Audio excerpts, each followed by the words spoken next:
So it looks like these patients will need to continue to be following up with their medical oncology teams and supportive oncology teams while they are being treated by the nuclear medicine docs or radiation oncology docs, depending upon who is administering lutetium therapy to them. Is that a fair statement that we would be seeing these patients on a regular basis in our clinics? So if you're asking me, I think that that someone or a team approach needs to be looking at the entire picture. So I think it's possible that that could be a single physician.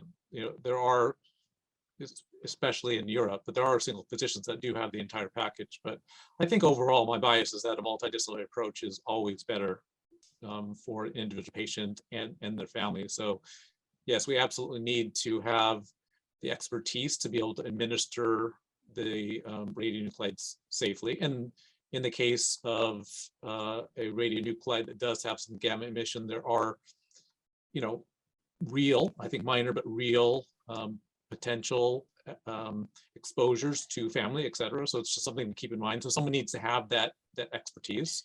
There's background, generally speaking, additional other therapy, hormonal, but you know, we'll see with other combinations.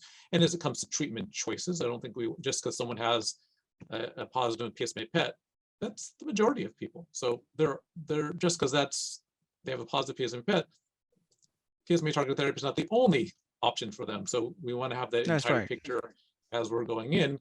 But absolutely, as you mentioned, in terms of management of the adverse events. Yeah. So it looks like this is approved. This will be approved hopefully soon for patients who've had disease progression on chemotherapy in the metastatic castration-resistant prostate cancer setting.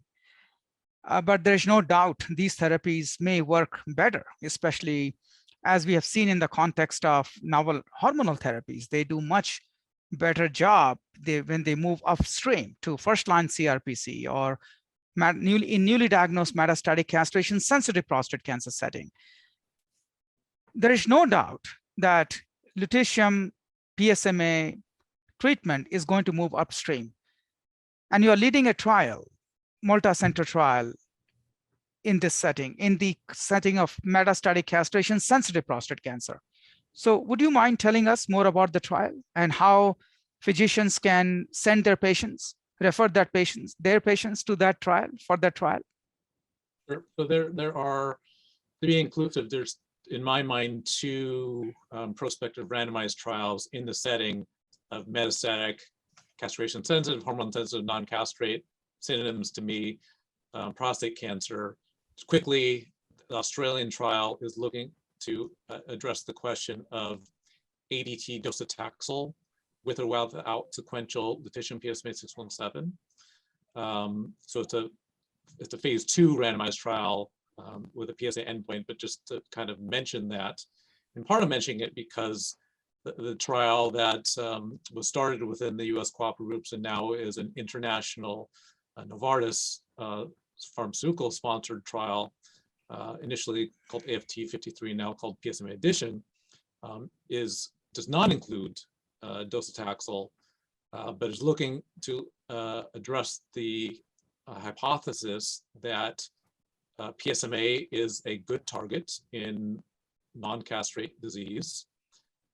There may be some modulation of both PSMA expression and probably at least as importantly, radiosensitivity with AR targeted therapy. And as a randomized phase 3 trial of ADT plus AR pathway inhibitor of investigator's choice with or without lutetium PSMA 617. The primary endpoint is radiographic progression-free survival. So because of that, we were able to have crossover built in. So, and I think this is patient-friendly. So hopefully we'll be able to prove that we push the bar with radiographic progression-free survival with early lutetium PSMA 617. But all patients that are at least still eligible following radiographic progression, if they happen to get ADT plus AR pathway only initially, after confirmed radiographic progression, they will be eligible to receive lutetium PSMA 617 as part of the trial as well. So patients will be allowed to cross over to the lutetium arm, regardless of whether they receive lutetium upfront or not, which is a great news. Thank you for sharing that important information.